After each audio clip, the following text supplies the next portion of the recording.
Hello everyone, how's it going? This is a bit of a different video today. We're going to be talking about the Project Veritas exposing Google political bias video that came out on June 25th. Now, those of you who don't know, this video has basically been banned from the entire internet. They won't let you talk about it on Facebook or Twitter. It's certainly not up on YouTube. You can't talk about it on Reddit. The only place you can find it, in fact, is on BitChute, and that's where I'm watching it now. Also, you can't even upload parts of it or clips of it to YouTube to talk about. You can talk about it on YouTube because Tim Pool and V and others have talked about it on YouTube, but you can't upload clips of it or images. I don't even think you can upload audio of it. So here's what we're going to do. We're going to watch this video. You may follow along. So let's begin. Okay, I skipped ahead to 1 minute and 56 seconds. Just because the first 2 minutes of the thing is basically like a trailer or a teaser for what's inside of it. So let's go. Earlier this year, a Facebook insider exposed deboosting of conservatives on Facebook. That insider inspired someone at Pinterest to come to Project Veritas with his story. Last week, we released a report from the Pinterest insider Eric Cochran detailing censorship of pro-life and Christian content. The tech companies can't fight us all. Today, we bring you a Google insider, a brave man who came forward and brought us a story that will scare you. I think sunlight is the best disinfectant, and people need to start asking questions. A couple weeks before the Google insider came forward, Project Veritas secretly recorded with Jen Janai, a Google executive. Janai talks about making sure when people search for things through machine learning algorithms, Google's political agenda is always present. We all got screwed over in 2016. Again, it wasn't just us, it was like people got screwed over, the news media got screwed over, like everybody got screwed over, so now we're rapidly being like, what happened there? How do we prevent it from happening again? I personally don't think it's Google's place to be preventing what happened in 2016. People voted. People voted for Trump. Trump won. People didn't want Hillary. It's not Google's place to put a president into power. Right after Donald Trump won the election in 2016, the company did a complete 180 in what they thought was important. Before, they thought self-expression and giving everyone a voice was important. But now they're like, hey, there's a lot of hate, and because there's a lot of hate, misogyny, and racism, that's the reason why Donald Trump got elected. And so we need to fix that. And we need to start policing our users because we don't like to have an outcome like that. We don't want to have an outcome like that to happen again. Yeah, let's talk a little about that. Tell me more about what you observed at these meetings right after Trump was elected. Who said it? What was said exactly? So the things that changed was that the TJFs, they started talking about the need to combat hate and racism online, and also at YouTube they had the same talks by the CEO Susan, and they talked about combating that and getting rid of unfairness. And so slowly they started introducing the concept of machine learning fairness. So yeah, it sounds like Google was all for free speech until it swung against their way. They definitely enjoyed the benefits of it when progressivism was on the rise, but now that centrism and even rightism is on the rise, they want to stifle it. They want to control everyone online. This is almost like an emperor has no clothes situation. Everyone was willing to play the game with Google and with Facebook and with Twitter, but as soon as Trump won, all bets were off. Jen Janai is the head of responsible innovation at Google Global Affairs. She determines policy and ethics for machine learning, or artificial intelligence. What we've learned is that AI is increasingly what Google Search is all about. The reason we launched our AI principles is because people were not putting that line in the sand, and they were not saying what is fair and what's equitable. So we're like, well, we are a big company, we're going to say it. Where my definition of fairness and bias specifically talks about historically marginalised communities, and that's what I care about. Communities who are in power and have traditionally been in power are not who I'm solving fairness for. Our definition of fairness is one of those things that we thought would be obvious and everybody would agree to, and it wasn't. There are the same people who voted for the current not agree with our definition of fairness. The way this woman talks, it sounds like she really does live in that Southern California bubble, doesn't it? Like, she's talking about fairness as if it's something that everyone agrees on, like it's a settled issue. Like, oh, who would disagree with my idea of fairness? Helping marginalized communities. Like, obviously that's fair, right? My subjective definition, that's obviously what's correct. And everyone should listen to it, right? It's almost like she hasn't ever left her bubble, so she has no idea. She hasn't even conceived of people objecting to her, or why they might, what good reasons they might have for objecting to her definition of fairness. And moreover, again, it's not really Google's job to do any of this. Use AI to tweak algorithms for fairness, for your idea of fairness regarding marginalized communities. It's insane. It's insanity. Fairness is a dog whistle. It does not mean what you think that it means, and you have to apply doublethink in order to understand what they're really saying.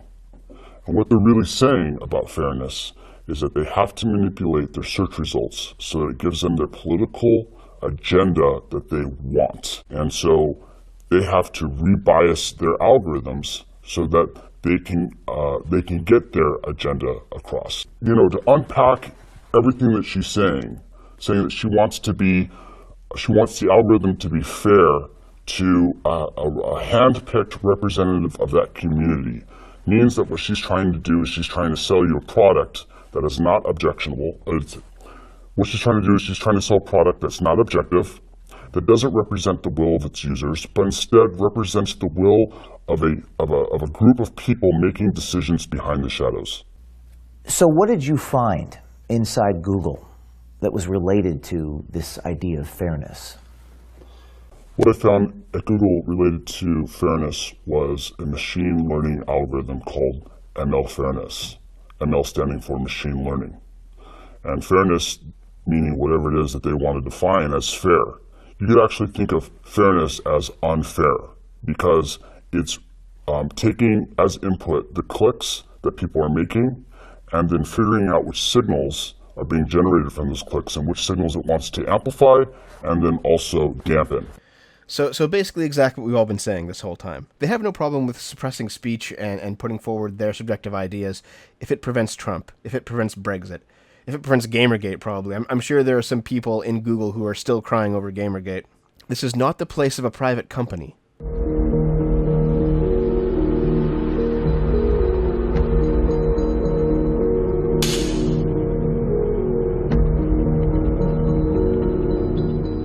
So I have Google.com up in front of me, and I'm going to try to put this AI machine learning thing to the test. I'm going to type in the following words: men can. And I see men can have babies, men can get pregnant, men can have periods, men can cook. Do most people search for that stuff, or what is the company doing internally? You know, people aren't searching for this. This is literally coming from source of truth databases that they've selected represent the truth and that they are pulling this information from. And then we try it again with, let's try this with women can. I see women can vote, women can do it, women can do anything, women can be drafted. Yes. That seems a little interesting. So all these examples are part of the social justice narrative, right? And so the sources of truth that ML Fairness is selecting from to amplify are saying these keywords. And so because that source of truth has been vandalized, the output of the algorithm is also reflecting that vandalism. Hold on, we gotta try this. We gotta hold on a second. Let's go. Here we go. Google. Google.com. Women can. Women Canada soccer. Women cancer. Women can fly. Women can do it. Women canvas shoes. Vote. Do anything. Be drafted. Okay. Men can have babies. Men can get pregnant. Men can have babies now. Yeah. Jesus. It actually works. Report inappropriate predictions. How about fucking all of them? Project Veritas also received a trove of confidential documents from within Google. This document is about algorithmic unfairness. It reads, quote, "For example, imagine that a Google image query for CEOs shows predominantly men. Even if it were a factually accurate representation of the world, it would be algorithmic unfairness, unquote. So hold on. Algorithmic unfairness specifically refers to things that are true, but they don't like politically? So the whole 12%, 51% statistic, that's algorithmic unfairness. It's the truth, but that's not the world as they want to see it, so they're going to censor it. Is that what we're talking about here? Or the whole male CEOs thing? Why there are a lot of Jewish people in the 1%? I wonder if they're applying algorithmic unfairness to things that do not benefit these minorities or these protected classes, like male suicide or something. Are they going to show more pictures of female suicides just to equal it out? I mean, probably not. Gaurav Gite, a Google software engineer, independently verified the thesis of this document. But then there are teams which are called ML fairness. ML fairness, the teams? Fairness, you need to be fair. Yeah.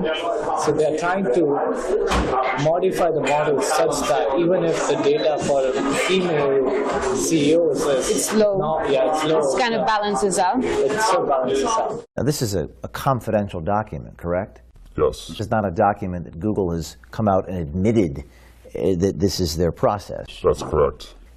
And in this document, it says, I'm going to read from it. In fact, if you brought this up without the document, they would say that this is a conspiracy theory. Wow. So then they wouldn't admit this publicly. They would never admit this publicly. In this document, it says, in some cases, it may be appropriate to take no action if the system accurately affects current reality, while in other cases, it may be desirable to consider how we might help society reach a more fair and equitable state via product intervention. What do they mean by that? So what they want to do is they want to act as gatekeepers between the user and the content that they're trying to access. And so they're going to come in, they're going to filter the content, and they're going to say, actually, we don't want to give the user access to that information because it's going to create an outcome that's undesirable to us. Product intervention. See, I remember some people were talking about how selling your data isn't a big deal. What does it matter if Facebook and Amazon and Google, install cookies onto your computer and track what you're doing and track your purchases and sell that data to other companies? What does it matter? Well, sorry, I'm still a little bit sick. Well, it matters because you have to be able to freely think. And if you have an idea, and it's like a half-articulated idea, and you want to go look it up, or you want to see if somebody else has an idea, or you want to post it on a forum, or you want to maybe search up some terms related to the idea, and see if you can figure a few things out and get to the bottom of something. If Google actively fights against you because that's an idea that they have not approved, or that they explicitly disapprove of, that's social engineering. That's actively, I don't know if it really qualifies as infringing on your rights because they're a private company and they do have rights themselves, but it's certainly social engineering.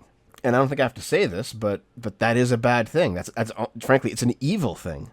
If Google understands that there's a set of ideas that if they remain unarticulated, they become weak in people's minds, and they can easily kind of steamroll them with collectivized thought or with propaganda or whatever. And if they can prevent people from properly articulating those ideas through censorship, and they have the willingness to do that, that's evil. That is pure evil.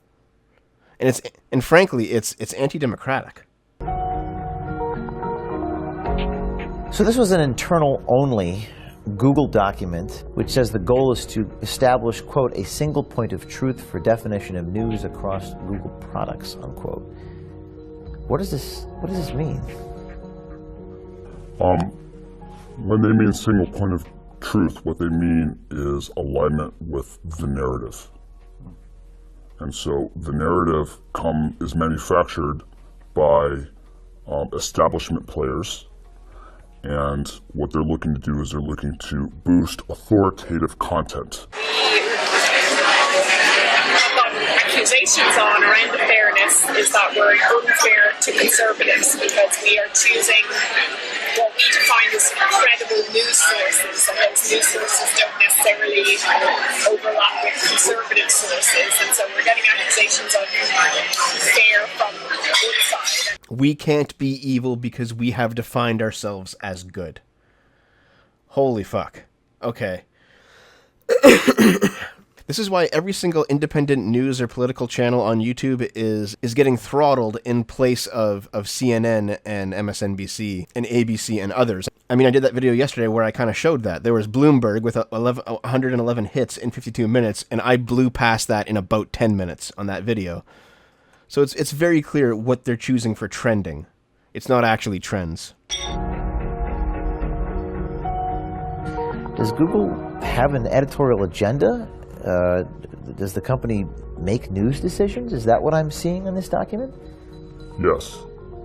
This is describing what's happening with Google News. Would Google have a problem if people saw this document? Yeah, I think so. Why wouldn't Google want people to see this document? The reason why is because right here in some of these boxes, they're applying editorial, their editorial agenda onto the news sources. And if you were to expand that, you would see that there's machine learning fairness within these algorithmic checks. And they state right here that it's for crawlability and extractability, but in reality, does it fall in line with their agenda? And if it does, it pops to the top, and if it doesn't, then it gets buried. Other internal documents expose Google's hopes for ML fairness.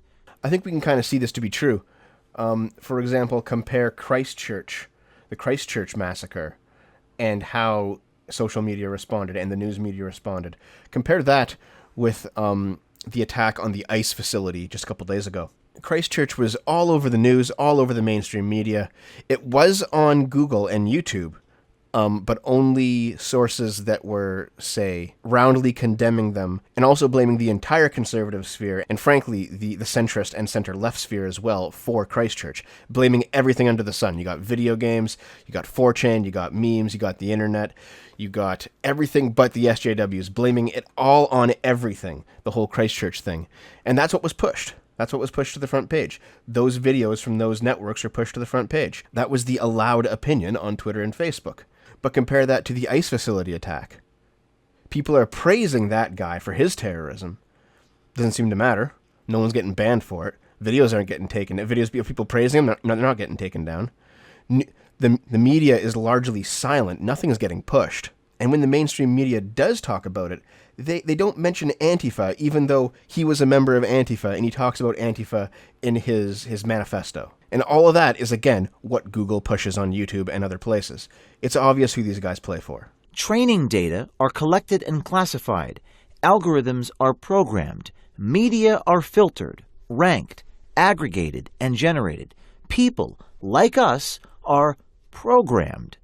Sounds like social engineering, not search querying. Holy shit, they actually have people are programmed. Really? Is that... Remember Google's catchphrase was "Don't be evil"? Programming people is pretty much the definition of evil.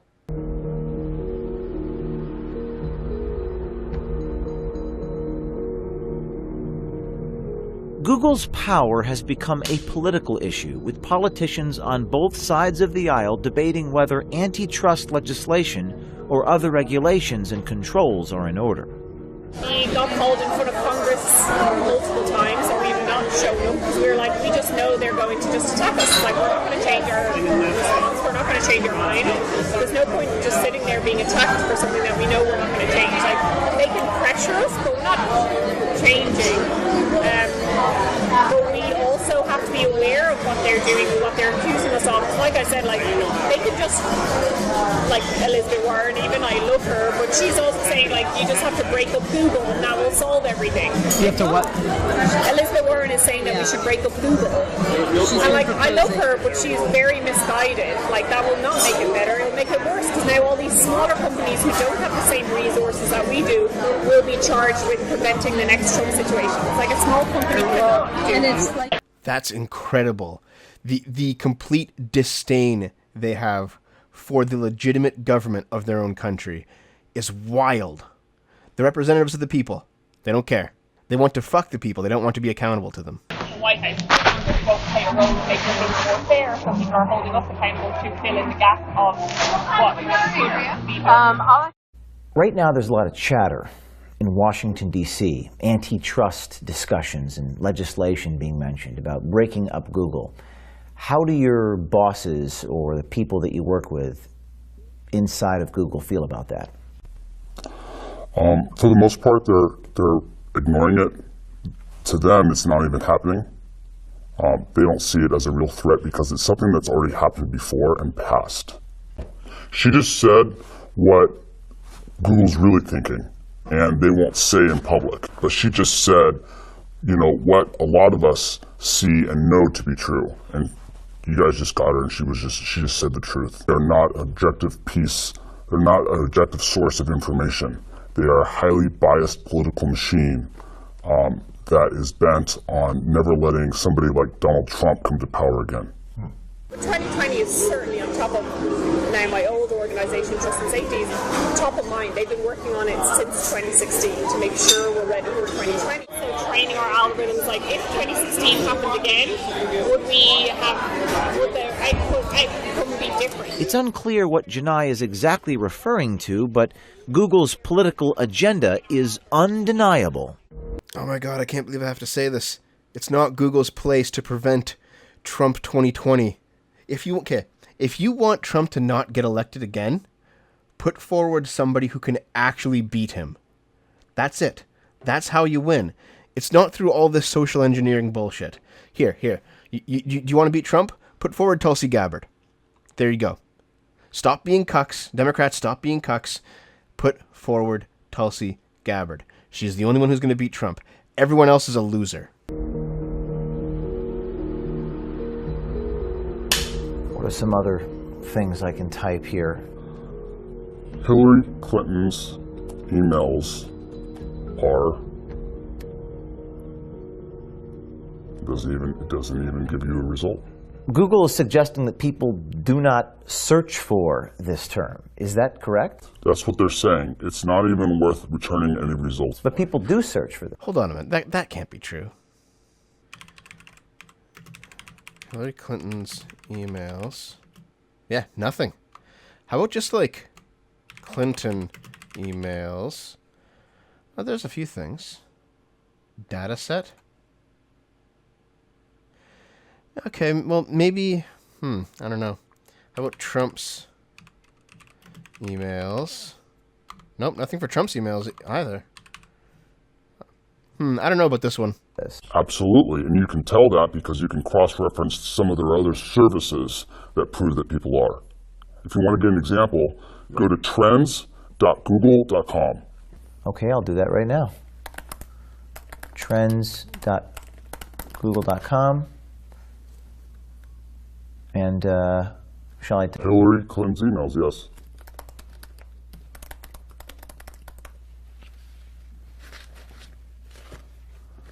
Okay, and set it to like the last 5 years.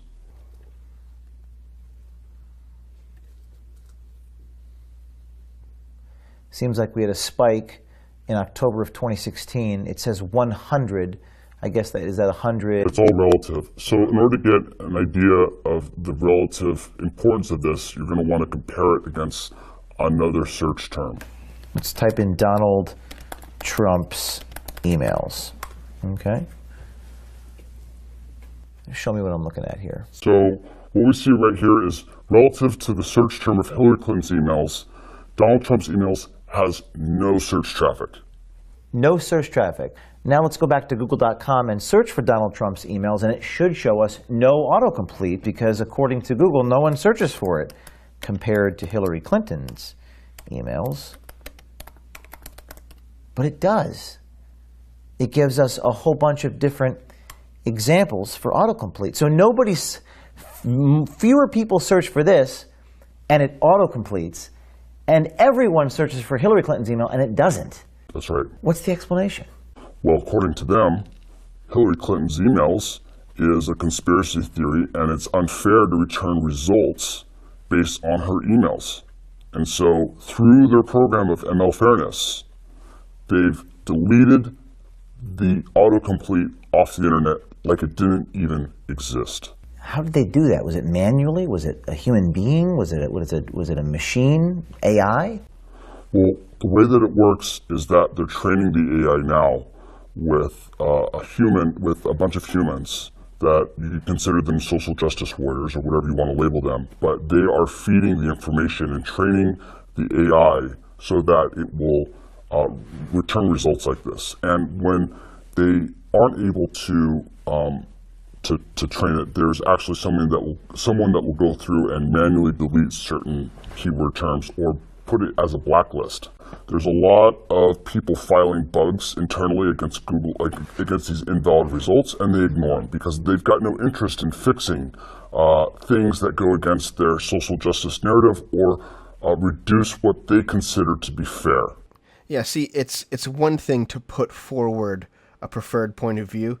It's another thing entirely to delete points of view because, like, the first one's bad enough. The second one is abominable. Like, think about it this way. Okay, you have preferred speech. You know, you can say whatever you want, but the government or whoever prefers that you would say this. But you can say whatever you want. Okay. At least then you have the choice to take, in their view, the less optimum route. You still have the choice as a free person. However, when you only have the choice to do what they want, that's compelled speech. That's a very different situation. I know that this isn't strictly that. You know, this is not like you can't search for Hillary Clinton's emails. You very obviously can. It's just not going to autocomplete. So it's not straight up compelled speech, but they are kind of shepherding you in that direction. It's like the first baby steps leading to compelled speech, which is absolutely terrifying. Google is protected by Section 230 of the Communications Decency Act. It says, quote, "No provider or user of an interactive computer service shall be treated as the publisher or speaker of any information provided by another information content provider," unquote. Meaning Google is not liable for any content on their platform. Some people think a solution is this Section 230 and taking it away.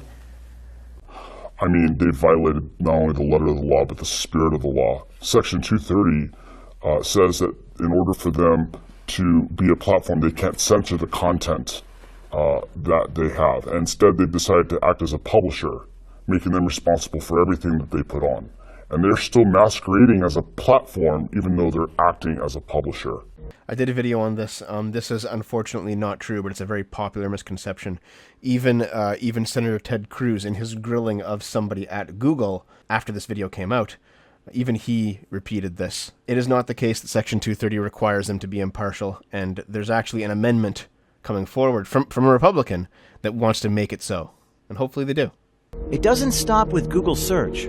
Our insider says political biases are censoring voices on YouTube, owned by Google as well. He says the YouTube rollout discussion was at a rather bizarre location. They didn't have it. It was a special occasion that happened in May, and they invited us all to the Masonic Temple to talk about the future of the company for YouTube, and they described that they were going to have more content filtering. And right after that happened, a lot of the content creators started to get demonetized, and their videos started to get deranked. I'm talking about Dave Rubin, talking about Carpe Diem, talking about Tim Pool, and a lot of the other content creators that are within the YouTube ecosystem just saw their view counts just go through the floor. I have to admit, I haven't seen this, but I think I'm too small to be affected by it. You know, my videos might get 10, 20, sometimes 30,000, maybe six figures if it's a really good one or one that goes viral. I've had that happen a handful of times, but it stayed around that point. Maybe they still think that I'm an anime channel. You know, the name Short Fat Otaku kind of lends itself to it. Maybe I'm flying under the radar. Who knows? What did YouTube do to make their view counts go down? So Google is targeting what they consider to be right-wing news commentators. So that includes Tim Pool, Dave Rubin, Stephen Crowder, and a host of other right-wing people that they are coming in, they're deciding that they don't want these opinions to have a wide appeal. And so they're coming in and they're putting their thumb down, and they're deciding which content the users are allowed to see. The way that Google is able to target people is that they take videos and then they do a transliteration through using artificial intelligence. And they look at the translated text of what those people are saying, and then they assign certain categories to them, like right-winger or news talk, and then they're able to take those and apply their algorithmic rebiasing unfairness algorithms to them so that their content is suppressed across the platform. Specifically, the insider verified that PragerU, the conservative educational YouTube channel, and talk show host Dave Rubin's videos received heightened analysis in the artificial intelligence program Viacom. Viacom polices YouTube distribution, singling Prager and Rubin out as right-wing and news talk.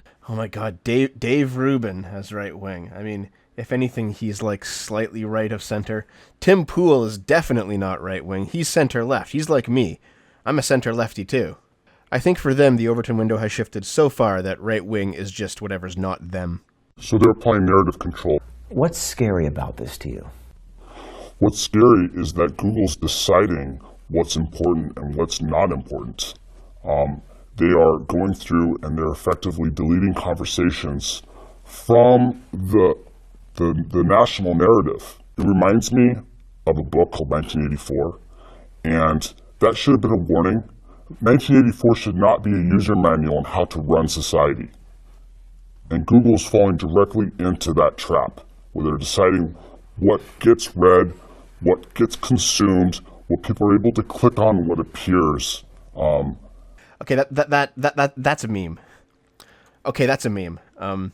I do have to say this about 1984 at this point. Read another book. Just like Harry Potter, read another book. You know,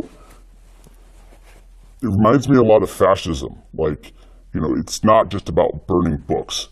When videos get pulled off of a platform, that's also a form of censorship. I've been living this for, years. And so, it's like, yeah, that's what it is. And for other people, it's shocking. But for me, it's like, this is why I'm coming forward. Because it is shocking. And people have no idea that it's happening. And they still think that Google is an objective source of information, and it's not. Are you afraid? I am afraid. I was more afraid, but I had a lot of difficulty with the concept of, my life ending because of this. But I imagined what the other world would look like, and it's not a place that I'd want to live in. What do you think is going to happen next for you? Hopefully I get away with it and nothing bad happens, but bad things can happen. I mean, this is a behemoth, this is a Goliath, I'm but a David, trying to say that the emperor has no clothes. And being a small little ant, I can be crushed, and I'm aware of that. But this is something that is bigger than me. This is something that needs to be said to the American public. This year, insiders approached Project Veritas and told their stories, exposing the giants in Silicon Valley. Thanks to the bravery and courage these insiders are showing, big tech is being held accountable. This is a watershed moment. It's not the New York Times or CBS News doing the work. It's individual citizens, anonymous heroes who put their careers on the line, and they've struck a nerve and found their voice at Project Veritas. People always ask me, what can I do? You can follow the lead of Eric Cochran and the Google Insider. You too can be brave, wear a camera, and contact us securely at projectveritas.com/brave. So there we are. That was it. I don't know if there's much else to say, my friends. Like, this is all stuff we knew was happening, but it's something else to hear it straight from the horse's mouth. It's kind of like with CNN. Remember, Veritas did, I think, back during the 2016 election, They got somebody from CNN to laugh at the idea of ethics and talk about how they're a business and they're there to push Hillary. That was a Veritas leak as well. And we all knew that was the case. But again, it was important to hear it from the horse's mouth. And that's what this is. I think it's going to get worse. I think Google's going to crack down, through YouTube, is going to crack down on all of us. They will probably eventually come for me. I know I haven't shown a single thing from the actual video. I've only talked about it. But they'll probably still find a way. This will be up on BitChute, though, as always. And frankly, at this point, we just have to hope that Trump can do something before he's voted out. Like, if Google has their way, it won't be Trump in 2020. So something has to be done about this. This is quite literally destroying the internet, and not just the internet, but also American politics. And on a more personal note, it's destroying the reason why I wanted to be a YouTuber in the first place, because I actually believed in the platform and in the idea of directly communicating with an audience. Google is literally fucking everything and everyone for their own personal benefit. And it's got to stop. I don't know if there's anything more to say than that. It's got to stop. Thank you very much for watching. Thank you very much for supporting me. If you feel like supporting me financially, there's Subscribestar at subscribestar.com/shortfightotaku. For a one-time tip, there's always paypal.me/shortfightotaku.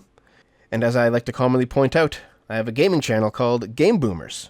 I stream on it every night, twitch.tv/gameboomers, and I upload the stream archives to youtube.com/gameboomer.